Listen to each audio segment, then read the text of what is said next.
Hey everyone, welcome back to Yusuf Reacts. Today, we're diving into the chaotic and action-packed world of Suicide Squad.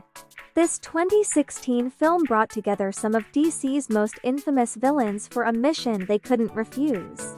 Let's break down everything you need to know about this wild ride. Roll the intro.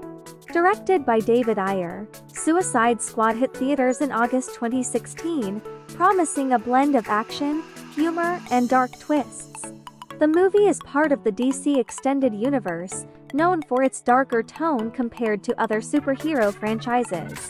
The story follows a secret government agency led by Amanda Waller, played by the incredible Viola Davis. Waller assembles a team of incarcerated supervillains to execute high-risk Black Ops missions in exchange for reduced sentences. But as you'd expect, things don't go exactly as planned. Let's meet the members of the Suicide Squad. First up, we have Deadshot, portrayed by Will Smith. A skilled marksman and assassin, Deadshot is driven by his desire to be a good father.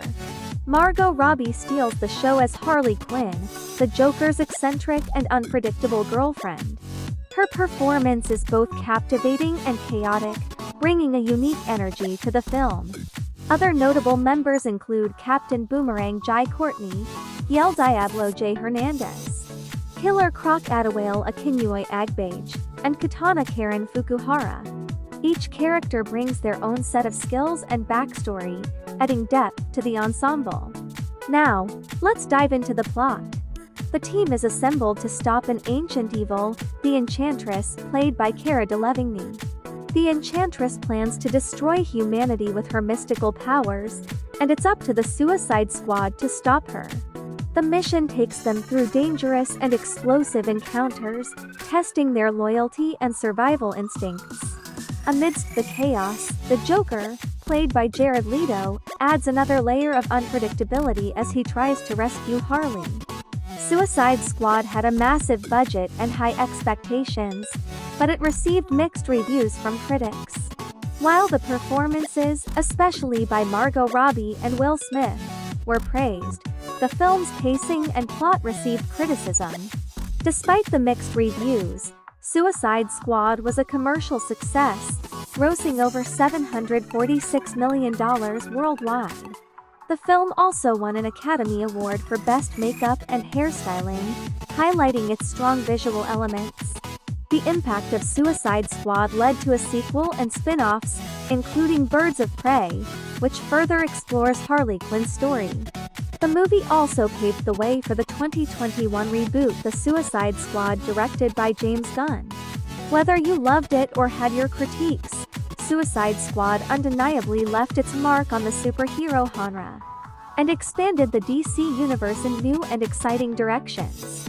A secret government agency recruits some of the most dangerous incarcerated supervillains to form a defensive task force.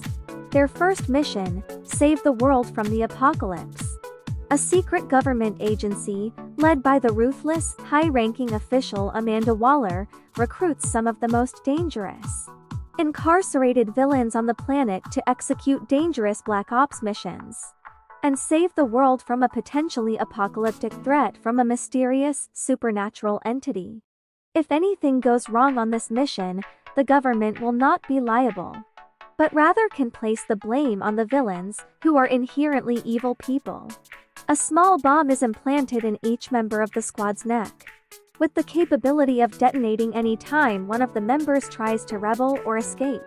It will be up to this assembled team of villains to prevail over the seemingly impossible events that will unfold before them, in what many deem to be a suicide mission. With Superman dead, the world needs a new band of superheroes to step into the breach. Senior US intelligence officer Amanda Waller comes up with a daring plan to use extreme criminals with special abilities to fight crime, in exchange for them receiving reduced sentences. The band of crime-fighting criminals is officially known as Task Force X. But due to the nature of their mission, a more appropriate name would be Suicide Squad. Fearing that the next superhero savior will turn terrorist, Amanda Waller, a calculating intelligence division agent, assembles an elite force of metahumans, the secret Task Force X. So, to do the government's dirty work, Waller handpicks the worst of the worst from the country's maximum security prisons. A proper circus of psychotic, antisocial supervillains kept on a short leash. Of course, if anything goes wrong, the Federals will deny everything. And then, the all-powerful Enchantress, a shape-shifting sorceress, goes rogue, bent on building a devastating machine. Now, the Suicide Squad must prepare for we. However, the question remains. Is Waller's band of expendable anti-heroes humankind's only hope? The film opens at the Belle Reve Penitentiary. Floyd Lautenacca, Deadshot Will Smith is in his cell going at his punching bag. The guards, led by Captain Griggs Ike Barinholtz, bring Floyd a lousy meal. When Griggs taunts him, Floyd threatens to get him someday. Taking that as a threat, Griggs has Floyd strapped to a chair and beaten by the other guards. Meanwhile, Harley Quinn Margot Robbie is hanging upside down in her cell more like a cage. Griggs shows up to see her and he has one of the guards turn on the electricity on the bars when she gets too close. This triggers a flashback in Harley's mind of when she first showed up at the place, having just gone insane. It's been months since the death of Superman, a reference to the film Batman vs. Superman. Amanda Waller Viola Davis meets with her associates Admiral Olsen Ted Whittle and Dexter Tolliver David Harbour to discuss the organization of Task Force X. Her idea of creating a team of the most dangerous criminals to combat any possible major catastrophe. Waller pulls out her files and goes through her proposed recruits. She starts with Floyd, who was an expert marksman known as Deadshot. In a flashback, we see Deadshot preparing to take out a target. He goads his employer into doubling his pay, and Deadshot kills his target by having his bullet ricochet off a gate to strike the man. Floyd has a daughter, Zoe Shaylin Pierre Dixon. In another flashback, the two were walking together and discussing Zoe moving in with Floyd. Her mother wouldn't let her because they both know Floyd is a killer, though he denied it to Zoe. He was caught by Batman Ben Affleck. Floyd got his gun and prepared to shoot Batman, but Zoe stood in the way and pleaded with him not to do it. Floyd relented and went quietly. Waller's next pick is Harley, who was originally a therapist named Dr. Harleen Quinzel. Her last patient was the Joker Jared Leto. Instead of fixing him, she fell in love with him. The Joker escaped from prison by using Harleen as a hostage. He then tortured Harleen for months until she went insane and turned her into his love slave and eventually his wife. Waller knows that Harley is even crazier and more fearless than Joker, which makes her a very valuable asset. Another couple flashbacks show Joker and Harley in a nightclub where Harley was dancing. He invited her to join him and a gangster he met with named Monster T. Common. Harley offered him company, but he declined out of fear that Joker would be displeased. This got him killed. Later, Joker and Harley made their getaway but were chased by Batman in the Batmobile. The two ran off the road and into the river. Batman jumped in and found Harley, then took her to jail. Among Waller's other picks are Digger Harkness Aka, Captain Boomerang Jai Courtney, a thief that used a bladed boomerang and would double-cross his partners. He was caught by the Flash Ezra Miller. Next is Chato Santana J. Hernandez, a former gangbanger known as El Diablo. He possesses pyrokinetic abilities, and he willingly turned himself in. Then there's Waylon Jones or Killer Croc Adawale Akanui Agbage, a thug with an unusual disorder that gives him green scaly skin. Croc was treated like a monster, so he acted like one and devoured anyone that crossed him. Waller's last pick is Dr. June Moon Cara Delevingne, an archaeologist who recently came across a cave and found an idol, releasing the spirit of a 600-year-old witch called Enchantress. The spirit possesses June, but Waller carries the heart of Enchantress with her in order to maintain control over her. Helping Waller is Colonel Rick Flag Joel Kinnaman, who is motivated because he is in love with June. Waller, Tolliver, and others gather at the Pentagon in Washington, D.C. to discuss the initiation of Task Force X. The chairman is not feeling the plan until Waller tells June to bring out Enchantress. She morphs into the witch and demonstrates her power, with Waller poking the heart to control her, which pains Enchantress and also hurts June once she returns to normal. Waller tells the others in the room that the plan would be for her team to go out in secrecy with no word of the government's involvement. And if the villains get caught, they'll get thrown under the bus. Waller heads to Belle Reve with Flag and June to continue recruiting. She brings Floyd out and allows him to use an array of guns for target practice. He gives Flag a list of demands, including freedom from his sentence and custody of his daughter. Flag refuses to give in to these demands, but Floyd says he was talking to Waller. At night, June morphs into Enchantress.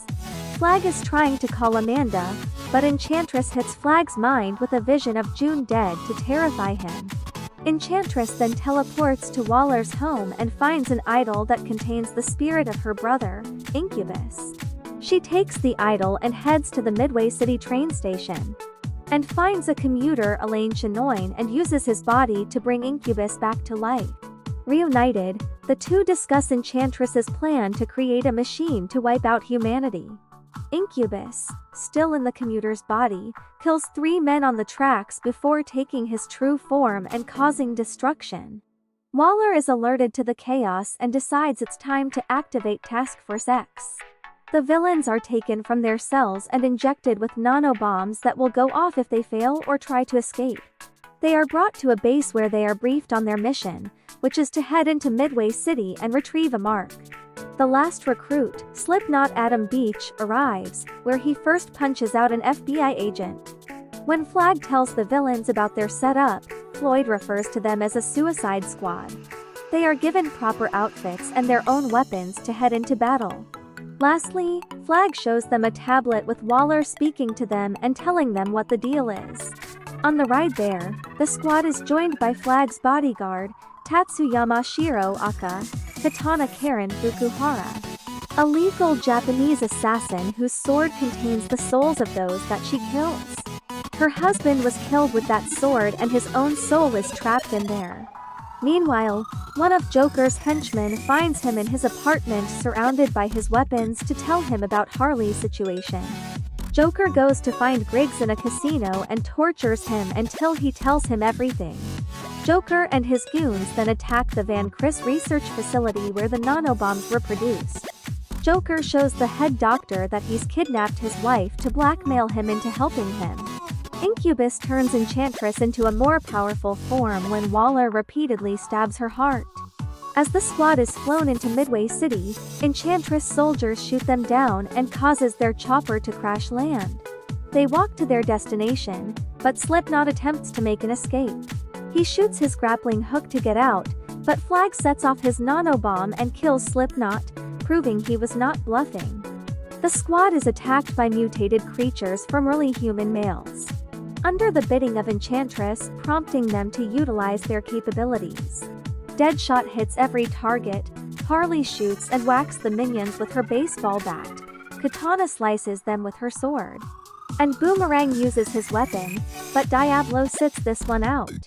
Flag is grabbed by the minions, and Harley almost lets him die, but Deadshot reminds her that if he dies, then they all die. She reluctantly saves Flag and kills the minions. Flag leads the squad to a building to find their mark. Harley takes an elevator and is attacked by more minions. She easily kills them before rejoining the squad. More minions attack them, so Deadshot pushes Diablo into unleashing the full might of his fire powers. Diablo incinerates all the minions with one blast. As they walk to their destination, Harley looks down the staircase and she remembers the night she became what she is now. Joker brought her to a chemical plant and convinced her to live for him. She willingly tossed herself into the vat of chemicals, and Joker jumped in after her, pulling her out and laughing maniacally. In the present, the squad finds a room that Flag enters to find Waller waiting for him. As they discuss their mission in front of 4 other agents, Waller kills them all since they know too much. The rest of the squad is surprised to find Waller there. Together, they all go to the rooftop for extraction. Unfortunately, the chopper they're waiting for has been hijacked by Joker and his men. One of the men deactivates the nano-bomb in Harley's neck, allowing her to escape with Joker. Waller orders Deadshot to shoot her down with the promise of custody of his daughter. Deadshot shoots but intentionally misses Harley. Waller then orders her men to shoot the chopper down. Harley falls out of the chopper and lands on a rooftop, and she watches as Joker goes down with the chopper. Waller is taken by Enchantress's minions and brought to her, allowing Enchantress to get inside Waller's mind and learn what she already knows. Enchantress also gets her heart back, giving her more power. Harley rejoins the squad when they come across her on their path.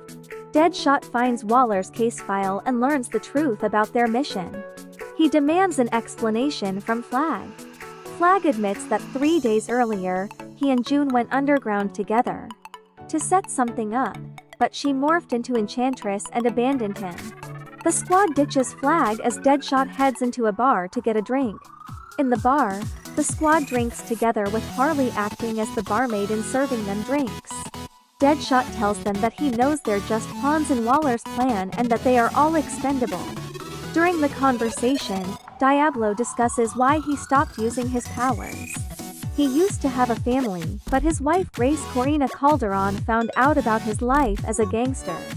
And in a fit of rage, Diablo burned their house down with Grace and their 2 kids inside. Flag then enters the bar to tell the squad they can go free if they choose, as he breaks the detonator to their bombs. He gives Deadshot letters from his daughter, showing she had written to him every day. This gives Deadshot the motivation to continue the mission, leading the rest of the squad to join him. The plan is to plant a bomb beneath the station to take out Incubus so that the rest of the squad can get close enough to Enchantress. Croc joins Flag's men to head into the sewers and place the bomb. The squad hides, but Enchantress senses them and offers them the things they want the most as she goes into their minds. She shows Deadshot a vision of him killing Batman. Harley sees her and Joker looking normal and starting a family. Flag sees himself with June. Diablo sees himself with his family again. Only he realizes quickly that it's a trick. He heads into the fight against Incubus, hurling his fire powers at him. Before morphing into his true form, a towering fire creature as big as Incubus. Diablo roasts Incubus and holds him in the corner long enough for Croc and the others to place the bomb. Diablo stays there to hold Incubus down as the bomb explodes, killing both of them. The now enraged Enchantress takes on the whole squad, with Croc returning to join the fight. But the witch is far too powerful and evasive for any one of them to get her, so she offers them what they want if they join her. Harley appears to go through with it and approaches Enchantress. However, Harley tricks Enchantress and uses a sword to cut her heart out. Croc then throws a bag of explosive in the path of Enchantress's machine, as Deadshot gets ready to shoot at it. Enchantress tries to trick him by making it look like Zoe is there to beg him to not shoot. But Deadshot pulls the trigger and hits the bombs, destroying the machine. Enchantress is now weakened, and Flag holds her heart. He orders the witch to release June, but Enchantress says she won't come back. Flag crushes the heart and kills Enchantress. June peels off the witch's skin, returning to normal and embracing Flag. As the squad prepares to leave, Waller emerges with her own detonator. She says they only get 10 years off their sentences, with some special privileges. Floyd is allowed to visit Zoe for a brief while before being escorted out by Flag. Croc is allowed to have cable TV in his cell. Boomerang gets moved into solitary confinement for his demands. Harley is given an espresso machine in her cell. Moments later, a group of mercs breaks into the penitentiary and start killing the guards before breaking into Harley's cell. The Joker, still alive, enters and embraces Harley, whispering into her ear, "Let's go home." During the closing credits, Waller meets with Bruce Wayne in a restaurant. She asks him for protection in the aftermath of Enchantress's destruction. And in exchange, she hands him case files on Barry Allen Flash and Arthur Curry Aquaman. As Bruce leaves, Waller comments that he should stop working nights. Bruce says she should shut her operation down, since he and his new friends will be taking care of things. Thanks for watching. What did you think of Suicide Squad? Let us know in the comments below. Don't forget to like, subscribe, and hit the bell icon for more movie breakdowns and reviews. See you next time.